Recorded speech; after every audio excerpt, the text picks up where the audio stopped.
AI tools నేర్చుకుని passive income సంపాదించాలనుకుంటున్నారా? పూర్తి వివరాలకు సంప్రదించండి. నమస్కారం వంశీ గారు. నమస్కారం సార్. పిల్లలు ఎదిగే కొద్దీ మనకి కొన్నిసార్లు అర్థం కారండి. వీళ్ళేంటి, వాళ్ళ బిహేవియర్ ఏంటి, వాళ్ళు ఏ విధంగా ఉన్నారు అనేటువంటి విషయం మనకు కొన్నిసార్లు అర్థం కాదు. అవును సార్.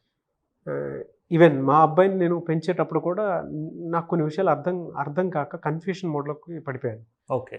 దాని తర్వాత over a period of time ఏంటంటే నాకు ఒక క్లారిటీ, మీలాంటి ప్రొఫెషనల్స్ తోటి వర్క్ చేసేటప్పుడు నాకు క్లారిటీ వచ్చింది. ప్రతి పేరెంట్ ఈ వీడియో చూడాల్సినటువంటి అవసరం చాలా ఉంది. పిల్లల్ని మనం ఎలా గుర్తించాలి అంటే, మనం అనుకున్నట్టు ఫోకస్డ్గా ఉన్నాడా, ఏదైనా డిజబిలిటీ ఉందా, ఓకే, సైకలాజికల్ డిజబిలిటీ కానివ్వండి, బిహేవియరల్ డిజబిలిటీ కానివ్వండి, లేదంటే డిజార్డర్స్ ఉంటాయి కొంతమందిలో, దాన్ని ఎలా గుర్తించాలి అంటే, మా ఓడిది అని గుర్తించాలి అని అంటే ఎలా, ఏ రకంగా గుర్తించవచ్చు అంటారు? ఫస్ట్ ఆఫ్ ఆల్ దీనికి సంబంధించి ఫస్ట్ ఒక పర్సన్ని నువ్వు ఎవరు అని ప్రశ్నిస్తే మనం క్లియర్గా ఏం చెప్పొచ్చు అంటే, గతంలోని ఆలోచనలు ప్రస్తుతం ఆలోచించి ఎవరైతే వీళ్ళున్నారో వీళ్ళే భవిష్యత్తులో తయారు కాబోయే నేను అని చెప్తాను. అయితే యాక్చువల్గా పిల్లలు అనేది ఏ మైండ్ సెట్లో ఉన్నారనే విషయాన్ని ప్రతి పేరెంట్ కూడా తెలుసుకోవాలి సార్. మనం ఆ దానికి సంబంధించి మనం ఈ వీడియోలో క్లారిటీ ఇద్దాం. అంటే పిల్లలు లాజికల్ మైండ్ సెట్లో ఉన్నారా లేదంటే బిలీఫ్ మైండ్ సెట్లో ఉన్నారా అనే విషయాన్ని ప్రతి పేరెంట్ కూడా గమనించాలి. అప్పుడు మీకు అర్థమవుతుంది అంటే వాళ్ళ ఆలోచనలు ఎలా ఉన్నాయి, వాళ్ళ మైండ్ సెట్ ఎలా ఉంది అనేది ఒక క్లారిటీ వస్తుంది ప్రతి పేరెంట్ కూడా. అయితే మనం ఇక్కడ డిఫరెన్స్ చెప్తాను సార్ నేను ఈ వీడియోలో, అంటే లాజికల్ మైండ్ సెట్ వాళ్ళు ఎలా ఉంటారు, బిలీఫ్ మైండ్ సెట్ వాళ్ళు ఎలా ఉంటారని. So first of all logical mind set వాళ్ళు ప్రతిదాన్ని ప్రశ్నిస్తుంటారు. అదే బిహేవియర్ మైండ్ సెట్ వాళ్ళు ఏది టీచర్లు ఏం చెప్పినా, పేరెంట్స్ ఏం చెప్పినా, తన ఫ్రెండ్స్ ఏం చెప్పినా గుడ్డిగా నమ్మేస్తుంటారు. దీనికి సంబంధించి ఒక చిన్న ఎగ్జాంపుల్ చెప్తాను సార్. అంటే నేను టీచింగ్ చేసే టైంలోనే టీచింగ్ ప్రాక్టీస్లో ఉన్నప్పుడు ఒక student, 3rd class student sir, నేను వాళ్ళకి తీసివేతలు చెప్పేటప్పుడు నేను ప్రతిసారి బారోయింగ్ 10 తీసుకోవాలని చెప్తుంటాం కదా మనం మామూలుగా తీసివేతలు తీసేటప్పుడు. అయితే ఒక సడన్గా ఒక అబ్బాయి లేసి, సార్ బారోయింగ్ 10 ఎందుకు తీసుకోవాలి సార్, 9 తీసుకోవచ్చు కదా అని అడిగాడు. అంతే కదా సార్? అవును. ప్రతి ఒక్కరు ఏం చెప్తారు తీసివేతలప్పుడు? ఇప్పుడు ఫర్ ఎగ్జాంపుల్ సార్, ఇక్కడనేమో జస్ట్ ఇక్కడ 12 ఉంది, ఇక్కడ 12 ఉంది, కింద -3 అని ఉంది. ఇప్పుడు 12 నుంచి 3 పోవాలంటే మనం చెప్పేటప్పుడు ఇక్కడ 2 నుంచి 3 తీయడానికి రాదు కాబట్టి బారోయింగ్ 10 తీసుకోవాలి అని చెప్తాం. కానీ ఆ అబ్బాయి ఏం అడిగిందంటే, సార్ ఇక్కడ 2 ఉంది కదా, 10 ఎందుకు సార్, 4 తీసుకుంటే 4లో 3 పోతే 1 మిగులుతుంది కదా, 10 ఎందుకు తీసుకోవాలి సార్? Question start. ఇది లాజికల్ మైండ్ ఇది. ఇప్పుడు చాలామంది విద్యార్థులని 10 ఎందుకు తీసుకోవాలంటే, మాకు ఫస్ట్ క్లాస్లో టీచర్ 10 తీసుకోమన్నది, ప్రతి క్లాస్లో టీచర్ మాకు మ్యాథ్స్ సార్ 10 తీసుకోమన్నారు, అందుకే 10 తీసుకున్నాను అని చెప్పేవాళ్ళు బిలీఫ్ మైండ్ సెట్. ఓకే, ఎందుకు 10 తీసుకోవాలని క్వశ్చన్ రేస్ చేశాడు చూడండి, అతను ఏదైతే ఉందో తనది లాజిక్ మైండ్ సెట్. ఇప్పుడు ఈ లాజిక్ మైండ్ సెట్ వాళ్ళు చాలా విషయాలు తెలుసుకోవడానికి చాలా ఇంట్రెస్ట్ ఉంటుంది వీళ్ళకి. ఇప్పుడు ఫర్ ఎగ్జాంపుల్ ఈ అబ్బాయి అడిగినప్పుడు, ఆ అబ్బాయి ఆ క్వశ్చన్ వేసినప్పుడు మనం ఆన్సర్ చెప్పలేదనుకోండి, ఆ అబ్బాయికి యొక్క ఆ నాలెడ్జ్ అనేది ఇన్కంప్లీట్. ఎందుకు తీసుకుంటారంటే, మనకు స్థాన విలువలే ఉంటుంది. అంటే 1, 10, 100, 1000, 10,000, 1,00,000 ఇట్లా ఉంటుంది. అంటే ఒక్కొక్క స్థాన విలువ పెరిగే కొద్దీ 1 నుంచి 10, 10 నుంచి 100, 10 రెట్లు ఉంటుంది. కాబట్టి అక్కడ బారోయింగ్ 10 తీసుకోవాలి నాన్న అని అప్పుడు చెప్తే అప్పుడు వాడు సాటిస్ఫై అయ్యాడు. సో లాజికల్ మైండ్ ఇలా డిఫరెంట్గా క్రియేటివ్గా ఆలోచన చేస్తుంది. బిహేవియర్ మైండ్ మా టీచర్ అదే చెప్పిండు అందుకే నేను అదే తీసుకుంటున్నా అంటారు. ఈ డిఫరెన్స్ ఉంటుంది సార్ వాళ్ళకి, లాజికల్ మైండ్కి బిహేవియర్ మైండ్ సెట్కి మనం అబ్జర్వ్ చేసినట్లయితే. ఓకే, నెక్స్ట్ వచ్చేసి ఎవరైతే లాజికల్ మైండ్స్ ఉంటారో వాళ్ళు వాస్తవాలని గురించి ఎక్కువ రీసెర్చ్ చేస్తుంటారు. అదే ఎవరైతే బిలీఫ్ మైండ్ సెట్ ఉంటుందో వాళ్ళు నమ్మకాల మీద ఎక్కువగా వర్క్ చేస్తుంటారు. ఇప్పుడు ఫర్ ఎగ్జాంపుల్ చూడండి సార్, వాస్తవాల మీద వర్క్ చేసే వాళ్ళు ఎలా ఉంటారు, లేకుంటే బ్లైండ్గా నమ్మకాలు కావచ్చు, మూఢనమ్మకాలు కావచ్చు, సో దాని మీద వర్క్ చేసే వాళ్ళు ఎలా ఉంటారు, ఒక చిన్న ఎగ్జాంపుల్ దీన్ని కూడా తీసుకుందాం. ఫర్ ఎగ్జాంపుల్ ఒక నల్లపిల్లి ఎదురొచ్చింది అనుకోండి, ఇంట్లో నుంచి బయటకు వెళ్ళేటప్పుడు. ఇప్పుడు బిహేవియర్ మైండ్ సెట్ ఉన్న వాళ్ళు ఏం చేస్తారు తెలుసా, వాళ్ళు నమ్మకాలకు ప్రియారిటీ ఇస్తారు. కాబట్టి అమ్మో నల్లపిల్లి అడ్డం వచ్చింది, మనం పోకూడదు, వీళ్ళు ఈ రకమైన ఆలోచన ఉంటారు. అదే లాజికల్ మైండ్ సెట్ ఉన్నవాడు ఏం చేస్తాడంటే, అసలు దానికి ఎందుకు వెళ్ళకూడదు, పిల్లికి తెలుసా మనం వెళ్తున్నట్టు, అది ఎందుకు అడ్డం వచ్చింది, ఈ రకంగా ఆలోచన చేస్తే అక్కడ వాడు క్వశ్చన్ చేసి దానికి క్లారిటీ తెచ్చుకుంటాడు. ఎందుకంటే దీనికి కూడా రీజన్ తెలుసుకొని వాళ్ళు అప్పుడు రియలైజ్ అయ్యి, ఓహో ఇది రియాలిటీయా అని దానికి ప్రియారిటీ ఇస్తారు. దీనికి కూడా చెప్తాను నేను ఎందుకు వెళ్ళకూడదంటే, అప్పట్లో పూర్వకాలంలో ధాన్యపరాశులన్నీ ఇంట్లో పోసుకునేవాళ్ళు సార్. అలాంటప్పుడు ఇంట్లో ఎలుకలు ఉంటాయి, ఆ ఎలుకలన్నీ ధాన్యాన్ని పాడు చేస్తుంటాయి. సో మనం వెళ్ళేటప్పుడు మనల్ని చూసి పిల్లి పారిపోతుంది కదా, ఇంట్లోకి వచ్చే పిల్లి మనల్ని చూసి బయటికి పారిపోతుంది. సో అలా పిల్లి పారిపోతే ఇంట్లో ఉన్న ఎలుకలు అలాగే ఉంటాయి, ధాన్యం అలాగే ఖరాబ్ అవుతుంది. కాబట్టి నువ్వు వెళ్ళేటప్పుడు పిల్లి అడ్డొస్తే నువ్వు లోపలికి వెళ్ళు, పిల్లి లోపలికి వచ్చిన తర్వాత నువ్వు బయటికి వెళ్ళాలి అనే కాన్సెప్ట్లో పిల్లి అడ్డొస్తే వెళ్ళకూడదు అనే ఉద్దేశం మీద చెప్పారు. కానీ మీరు అంటే ఈ ఎవరైతే బిలీఫ్ బిహేవియర్ ఉంటుందో వీళ్ళు దాన్ని నమ్మకంగా భావించి, దాన్ని ఒక మూఢనమ్మకంగా భావించి వీళ్ళు బయటికి వెళ్ళట్లేదు. సేమ్ స్టడీ విషయంలో కూడా వీళ్ళు ప్రశ్నించి నేర్చుకుంటారు, వీళ్ళు రియాలిటీని తెలుసుకుంటారు. ఎవరైతే లాజికల్ మైండ్ ఉంటుందో, ఎవరైతే బిహేవియరల్ మైండ్ సెట్ ఉంటుందో వాళ్ళు ఏం చెప్తే దాన్ని గుడ్డిగా నమ్మేస్తారు. ఎవరైతే ఈ లాజికల్ మైండ్ ఉంటుందో వీళ్ళు ప్రాక్టికల్స్కి ఎక్కువ ప్రియారిటీ ఇస్తుంటారు.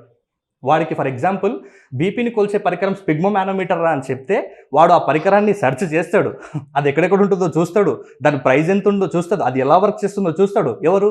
లాజికల్ మైండ్ సెట్ అయితే. జస్ట్ అదే ఒక బిహేవియరల్ మైండ్ సెట్ అయితే ఓహో బీపీని కొలిచే పరికరం స్పిగ్మోమానోమీటరా, ఇది 120/80 ఉండాలా అని నేర్చుకొని పక్కకు పెడతాడు. కాకపోతే దీనివల్ల ఎలాంటి ఉపయోగం కూడా ఉండదు అనమాట వీళ్ళకి. డెఫినెట్గా అండి. అంటే మీరు చెప్పినట్లు పిల్లల్లో logical mind set, belief mind set అని చెప్పేసి రెండు ఉంటాయి. అవును సార్. ఆ బిహేవియరల్ ప్యాటర్న్ బట్టి మనం దాన్ని ఐడెంటిఫై చేయడానికి అవకాశం ఉంటుంది. అవును. అండ్ చిన్నగా మనం ఏదైనా చెప్తే వినుకుంటూ వెళ్ళిపోతున్నాడా, లేదంటే తిరిగి క్వశ్చన్ చేస్తున్నారా అనేటువంటి దాన్నే ఎక్కువ ఫోకస్ చేసి ప్రతి పేరెంట్ అబ్జర్వ్ చేయాల్సిన. అవును సార్. ఫెంటాస్టిక్. నెక్స్ట్ సేమ్ ఇదే ఇంకొక ఎగ్జాంపుల్ చూద్దామా సార్. ఎవరైతే లాజికల్ మైండ్ సెట్ ఉంటుందో వాళ్ళు ఏదైనా కొత్త విషయం నేర్చుకునేటప్పుడు వాళ్ళకి ప్రూఫ్ ఉండాలి, వాళ్ళు ప్రూఫ్ కోసం సెర్చ్ చేస్తారు. ఎవరైతే బిహేవియరల్ మైండ్ సెట్ ఉంటుందో వాళ్ళు ప్రూఫ్ కోసం సెర్చ్ చేయరు. దీనికి కూడా ఒక ఎగ్జాంపుల్ చెప్తాను. ఫర్ ఎగ్జాంపుల్ టేబుల్స్ ఉంటాయి సార్, 2 ముళ్ళ 6 అంటాం, 2 ముళ్ళ 6. అదే బిహేవియరల్ మైండ్ సెట్ ఉంటే అక్కడ బుక్లో ఏముందో అదే నేర్చుకుంటాడు. 2 ముళ్ళ 6, 2 4 8, 2 5 10 ఇదే బట్టి నేర్చుకుంటాడు.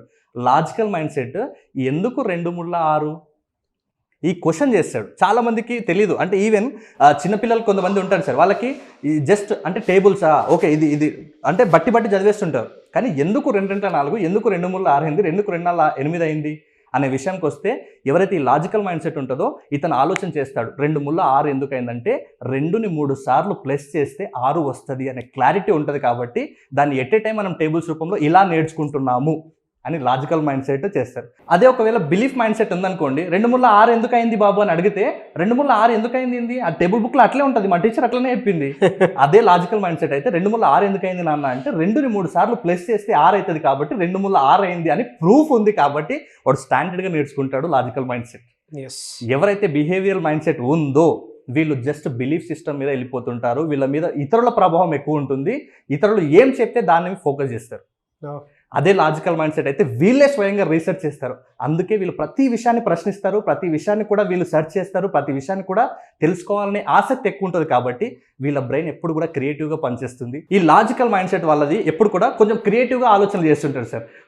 ఎవరైతే ఈ బిలీఫ్ మైండ్ సెట్ ఉందో వీళ్ళంత క్రియేటివ్గా ఆలోచన చేయరు. సార్ ఇప్పుడు ఒక లాజికల్కి సంబంధించి మళ్ళీ ఒక క్వశ్చన్ వేస్తాను సార్. ఓకే. ఫర్ ఎగ్జాంపుల్ కప్పుకు హ్యాండిల్ ఎటువైపు ఉంటుంది సార్? బయట వైపు ఉంటుంది. అది లాజికల్ మైండ్ సెట్ వాళ్ళు ఇలా ఆన్సర్ చేస్తారు.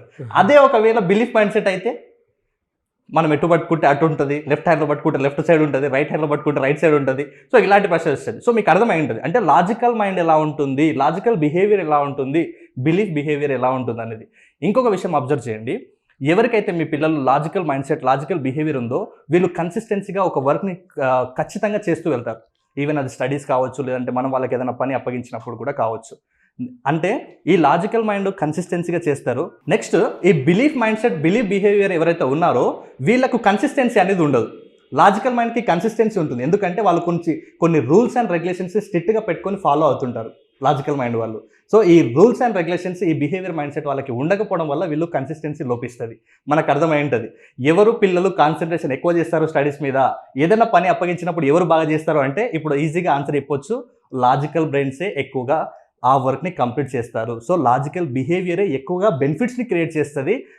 ఏదైతే మనది ఉందో అంటే ఈ మైండ్ సెట్ బ్లైండ్ బిలీఫ్గా ఏదైతే చేస్తున్నారో వీళ్ళు, ఈ బిలీఫ్ మైండ్ సెట్ వీళ్ళు కన్సిస్టెన్సీ అనేది ఉండదు, క్రియేటివ్గా ఆలోచన చేయరు.